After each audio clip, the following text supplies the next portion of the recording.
Hey everybody, welcome to June Wellness Week, day 3, and sorry for being late here. Some Facebook technical issues on my end that I did not anticipate. So I'm health coach Dan Tribely, health coach with Epic Functional Medicine. Been with Epic for about 3 years now, just a little over 3 years. And today, Dr. Riley will not be joining us. He's not feeling so well. So thoughts, prayers with him as he and Rachel recover. But they are otherwise okay. So today, we're just going to talk a bit about stress management, specifically within the theme of stress management in relation to thinking about with our families, our friends, our roommates, people that we are around more often than not in our day-to-day lives. So kind of just been having this theme about, when we think about our health, you think about ourselves and about what can we control, but we have to also remember that there's people in our lives and those people are important and they matter. And the decisions we make personally in our health can also impact them too. And so stress management and things that affect our stress definitely play a big part of that. I know for many of us, I'm sure that our stress load that we even need to manage in the first place probably be different if people weren't part of the situation, right? But of course, without people, we'd be isolated and be in a whole different problem as well. So it goes both ways. Everything's a double-edged sword, right? So that's what we're going to jump into today, and I'm just going to kind of chat through today. And before we even keep going, we really just appreciate and enjoy seeing your guys' comments, just to be a part of the discussion and conversation, whether you're joining me live right now, or if you are seeing this later, catching this in the evening.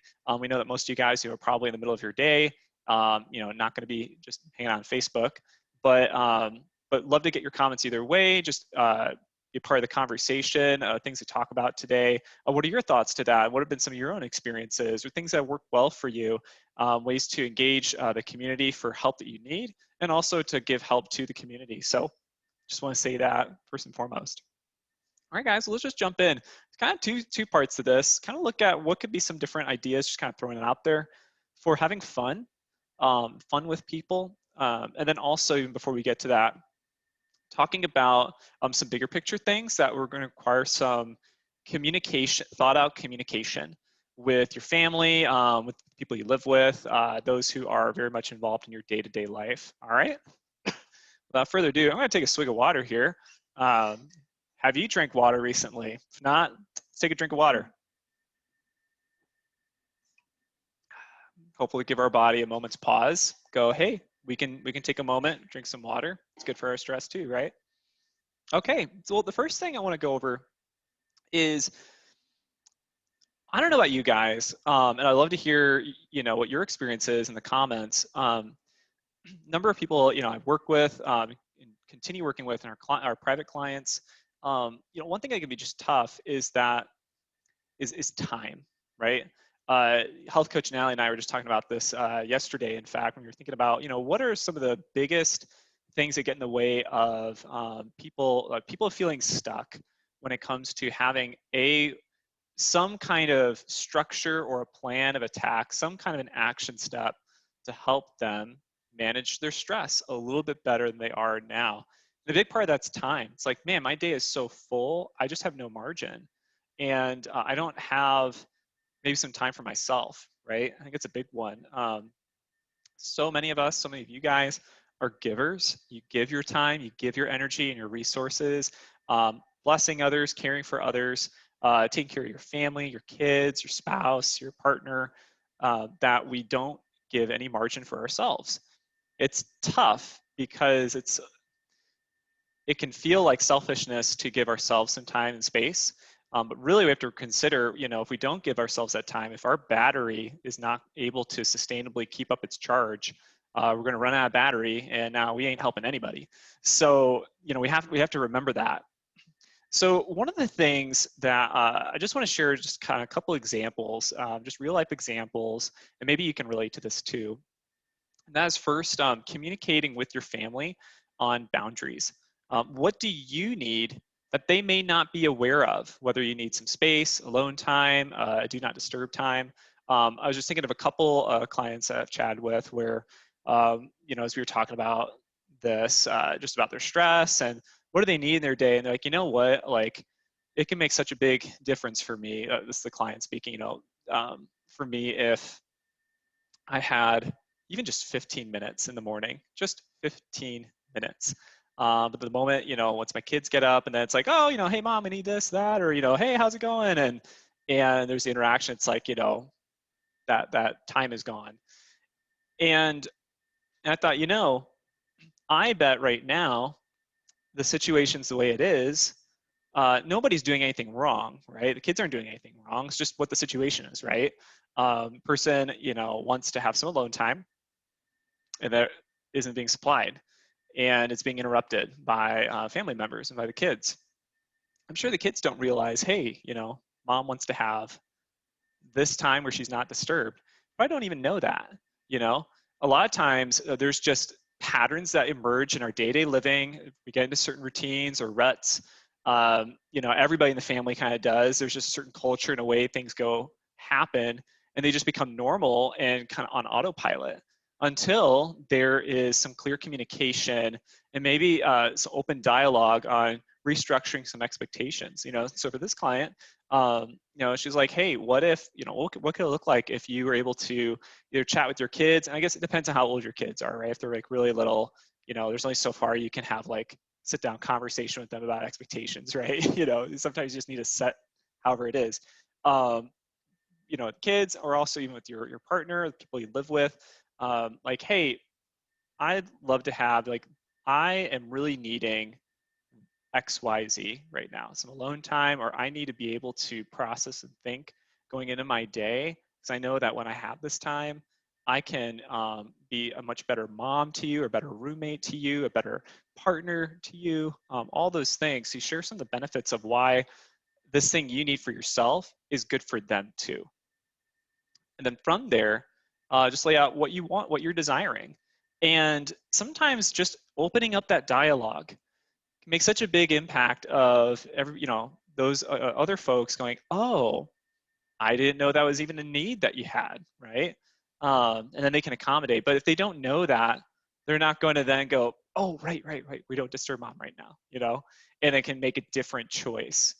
So it really can just be what is the culture and what's kind of an autopilot that's maybe not serving you as well, especially if you do need some time and space. And how can you just open up that dialogue and create some discussion around that? It can go a long way.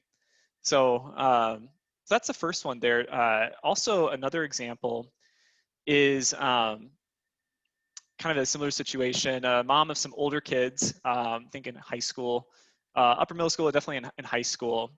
And it's just like, you know, this person can't go more than, literally sometimes more than 5 minutes without being interrupted. It seems like everybody in the family, everybody, spouse included, needs something from her. It's like she's become over the years, over the decades, just this focal point of a foundational focal point in the family. And that's, again, what everybody's used to. And that's just how it goes. And don't realize, maybe, you know, we don't, if we were those folks who are not giving space for, you know, that person, we don't think like, maybe I'm, you know, maybe I'm interrupting this person's day too much, you know. And of course we're too polite to say, hey, you know, you're bothering me, right? I think there's better ways you know, you can go about communicating that. And so same thing for this this other gal, this mom, was creating, you know, having a conversation of like, hey, or creating some expectations and dialogue of what things are crucial, like creating priorities. Like, you guys, you know, need things from me. What's actually important? Like, I do really need to listen right now, and this is urgent, needs to happen right now. What things are not urgent and they can wait 20 minutes, right? And usually quite a lot of things can. So even though it's going to take some time for those kids or for the family members to realize, like, it's going to be growth on their part too, and it's good for everybody. So it's definitely not an overnight change. Like, hey, we have dialogue, we chat through expectations, boom, we have an understanding, and everybody's just on the same page, and we do it flawlessly. No, there's deep ingrained habits and patterns And it's going to take some reminders and like, hey, remember we talked about this. I shouldn't be bothered right now. Okay. Can that wait? Can that wait until 10 minutes from now? Okay, great. And over time, we'll grow through that. So I do, again, just want to reiterate some of these concepts I'm explaining right now. These are not overnight like solutions. It's going to take some time. It's part of a relationship, you know, that you are continuing to build into with your family, with your partner, the people you live with. So think about that. Like, what do you need? Do the other people, does the other person or people know that? They maybe don't, or they don't fully appreciate just how much of an impact that can make to you if you have that time for yourself, whether it's something in the morning, in the evening, or just in the middle of the day. I mean, whatever it is you need, just giving specific examples here. Get clear on what you need, why that would impact you, and help you, how that can help and impact them benefit in a beneficial way, and then seeing, you know, what do they think about that, and can, you know, how can we go about doing that together that works for everybody? So again, I think just taking a moment to think about that can really open some doors. All right. So that's the first thing I just want to talk about. Communication with family members on boundaries. What do you need? You may not be aware of for space. So the next thing I want to touch on is maybe equally as challenging. I don't know, more challenge, depends on the person. So I digress. Many of us, especially with time, life is busy and it seems like it just gets busier, or there's more things we could put on our to-do list and fill up our schedule, right? So here's a question for you, and I want you to really think about this carefully. We probably have in our schedule filled with good things. Maybe we have evening commitments going on or other things going on. But if you have no time, right? You're like, I would like to have a little bit of breather to just relax, do something fun, but this thing has to get done, or there's this appointment or this engagement, this thing happening, and I have obligations, right? Maybe all of them are good things, but are they the best for you? Think about what things are good for you or good in your schedule versus best for you and best in your schedule. Once you get clear on the things that are best and that you really, really need, then work down from there and ask yourself, what good things could I say no to so that I can make room for the best things in my life and in my week? What good things that I have going on that I can start saying no to so I can make room for the best things in my life? That's a hard question. And it's hard. It can be hard for us personally. It can also be hard because it affects other people too, right? I'll give an example. So good friends of my wife and I's, still friends with them. They're great. We used to, for a time, have most Monday evenings have dinner with them, and that just kind of became a thing that we did. Tuesday nights in our week, we had some other engagement, in this case with our church community, that was, again, every Tuesday night. And so we basically had, coming into the week, it wasn't until, starting Monday, it wasn't until Wednesday that we had kind of a break of, hey, we don't have anything going on this evening, and it doesn't seem like much, but 2 days in a row, it was enough to just kind of feel like, hey, anything we're getting behind on, or just upkeep around the house, or just getting to just relax and not have to like be anywhere and do anything. You have to wait over 48 hours before you got to that point. And that was a bit draining. And then of course, life got busier, work got busier. We had our first kid, things just get busier. And eventually we're like, you know what? We would like to have, I think at that time too, we had something on Thursday nights, something fun, but again, it became an obligation over time. And so we thought, maybe we need to just let our friends know, like, hey, maybe every other Monday we can connect for dinner. Totally cool with that. They were totally cool with that. And eventually, like, that's just not been a thing we do. We still stay connected to them. There's other outlets in which we see them and chat, just not an every Monday night thing. So that was a good thing we had. It's good to connect with friends and to share a meal and see, how's life going and how are you and what's been good, what's been hard. But I think for us at the time and at this time, it wasn't best. And we were getting a bit spread thin by it in our schedule. And so again, I mean, it's hard to say no to things, right? Like, well, what do you mean you aren't coming to this thing? Like, you know what? I think I need some more time for me right now, or a little bit more space in my schedule. I mean, I don't know the best way for each person. There's a different way to say that. Say it graciously. Obviously, say in a way that shows that it's not anything wrong with them. It's just something that you need in your life. Create some space and balance. You're getting spread thin, and how that affects you as a person. How good of a friend you can be to them as well. And I think I can go be well received. And if it's really poorly received, I mean, again, this is you're building life skills of how to communicate with people, create some healthy boundaries for yourself. And gosh, I hope this never happens for anybody who's happens to be listening to this today or whenever you watch it. But if you kind of take up on this road of creating space in your schedule, saying no to good things to make room for best things, and saying no to some people or certain events or obligations really, really, really upsets people, what does that say about their friendship with you or their relationship with you? That's something to think about. Like, is that the best, is it a toxic relationship where it was good because you're upholding certain things that they wanted or expected from you? Or are they, really seeing you as a human being who needs support and love and care, and they say, hey, this will help you. I care about you, and if this will help you, even though it's something that maybe lets me down a little bit, I will still value and uphold that with you. So I mean, that could be, again, just a gauge on the status of your relationships and your friendships with people, how you're connected.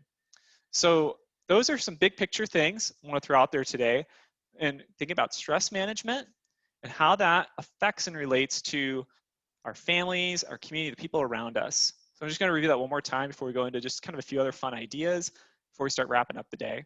Number one, do you need to communicate with your family members or the people you live with boundaries of where you just need some alone time or time just relax?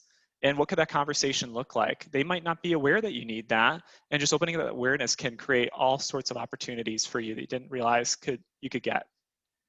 Number two, what are the good things in your schedule that you could say no to that really, when push comes to shove, are optional, so you can make room for things that are best for you and in your life? All right, cool. So let's go to some fun things here, and I'm just going to make a chat thing go away. Here we go. Not you guys, something else that's just like bothering me on my screen. Okay, we're back to it. I'm just going to make that thing go away. All right, we're back.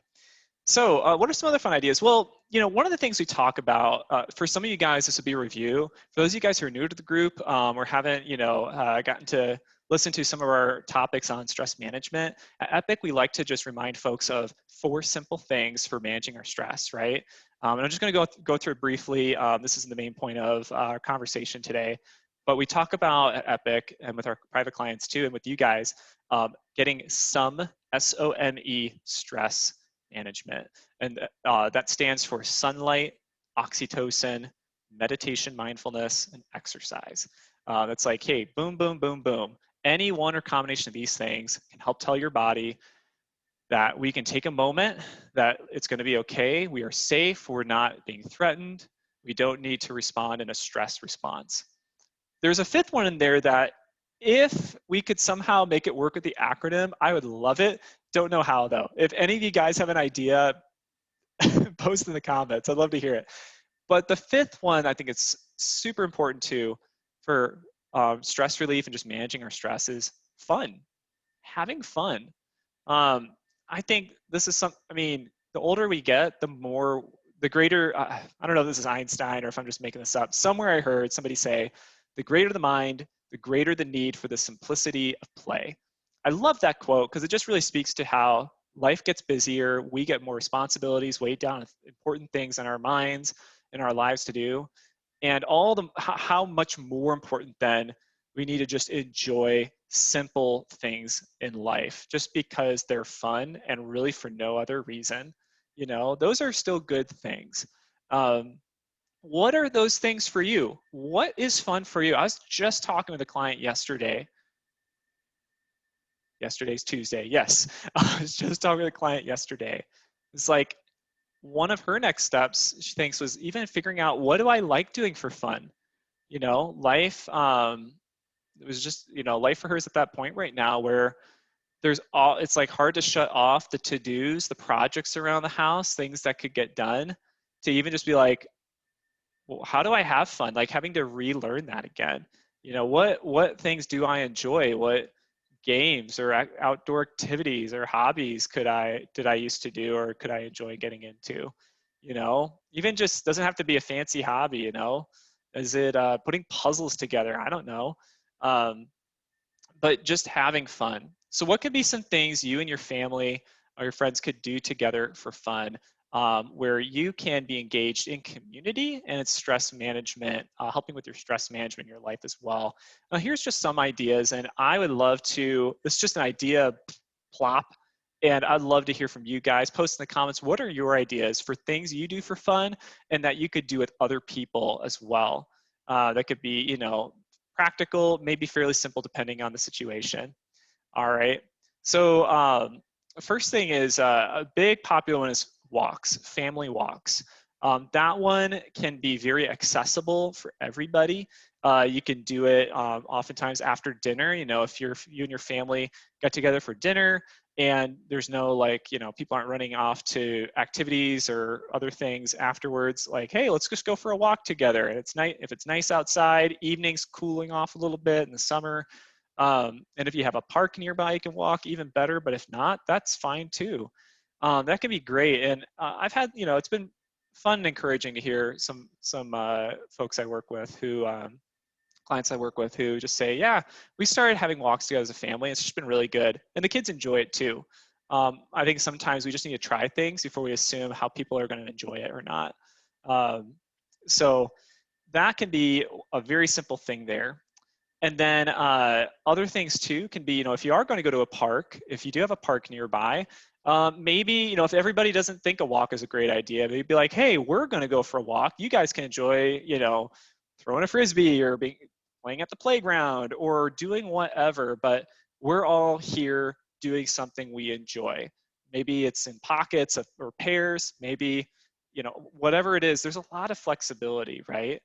Every family is going to be different. The next one would be yard games, or just games in general. Yard games, if it's nice outside, you know, you could do just simple things like outdoor, uh, you know, outdoor yard Yahtzee. You could do, you know, playing bags, or as some people call cornhole. Um, but yeah, bags or cornhole, ladder ball, bocce ball. I mean, there's a lot of things that, you know, maybe you need to buy it, right? A lot of these yard games are super fun, last a long time, and are maybe 20 to 30 bucks. You know, if that sounds like an appealing idea. And again, just be easy, like, hey, let's just go out to the yard and play a game together. Cool. We're outside, we're together, we're having fun. Um, if it's not nice outside, what about, you know, are there some simple board games or card games you and your family like or enjoy, or your roommate? You get into that, you know, start simple. For some people, it turns into a tradition. I always love hearing when families say, yeah, like every Thursday night, we play cards together, and that's just what we do, and we love it. You know, and I think, I know for me as a, growing up as a kid, family traditions, you know, have fond memories of. Even something like family movie night. Like, hey, I can look forward to Friday night because that's when we have pick a movie and we watch it and we've got some food and snacks, whatever. So, you know, what could be some family traditions you could create, or just traditions with your friends, people that you're with a lot. All right. Some other ideas for you guys, in case it inspires you or gets your creative juices flowing, is yep, mentioned family night, is gosh, I thought I had, man, I'm spacing out here. Oh yeah, like swimming. That, there we go. That was the other one too. Like swimming, right now anyway, with summer, if you guys live anywhere in the area of where I live, kind of in the state of Iowa, I haven't paid attention to the weather across the country if you're in the US, but it's definitely been instant summer this week and last week, hitting upper 80s or so pretty consistently, usually not the kind of weather we get until July. And so, hey, like, is there a pool we can go to? Is there stuff we can do with water activities outside, get a sport gun fight going? I mean, I don't know. I mean, there's a lot of fun things we can do that are simple to put together. It wouldn't be much of a commitment. And again, maybe as I say these things, kind of tying back to some of the first things we talked about, maybe you're like, I love that and I want that and I don't see how. Maybe, I don't know for you, maybe it means that the schedule's too full. What could you say no to make room for what you would value most or that would really help for you and your family, your health? So just some things for you guys to think about. So that's what we got for us today. And I'm going to read off for us the question challenge of the day. Health Coach Nally is going to post this soon after this video is done. And want you guys to engage in that. It just helps for you to reflect. Take a moment to reflect. A few minutes of reflection can help us move forward in ways that we didn't realize. And also too, when you post to the the question or challenge of the day, then we'll get any kind of resources, links, references to you guys that we've discussed throughout this whole week. Okay, just get that to you for free. So, so the challenge of the day is, the question of the day is the following: what is something you've done in the past purely for fun? And what would it look like for you to prioritize more fun into your month, whether it is just you or with your family too? I say month because sometimes it can be daunting to find something we do every week. Maybe that first step is we can pick a date once or twice this month and do something fun together or something special for myself. All right. If you don't have that, then that's once more in a month that you get to enjoy. All right. And that's good. So I'll read it one more time here and take a look out for when it's posted so you can love to get your comments and spread the wealth. But what is something you've done in the past purely for fun? And what could it look like for you to prioritize more of that fun into your month, be it just with yourself or with your family too? All right, guys. Well, thanks for listening today. I hope that even just one thing I was shared today inspires you, helps you kind of think a different path and solution to feeling a little bit more freedom in exploring some fun options in your life and your schedule, and to just better manage your stress. Stress management is so important, because when we're stressed, as you guys appreciate, we're just not well in every regard, mentally, emotionally, physically, spiritually. It's crucial, especially for our chronic health conditions. So thanks for listening again, and we'll see you tomorrow for day 4 of June Wellness Week. Take care.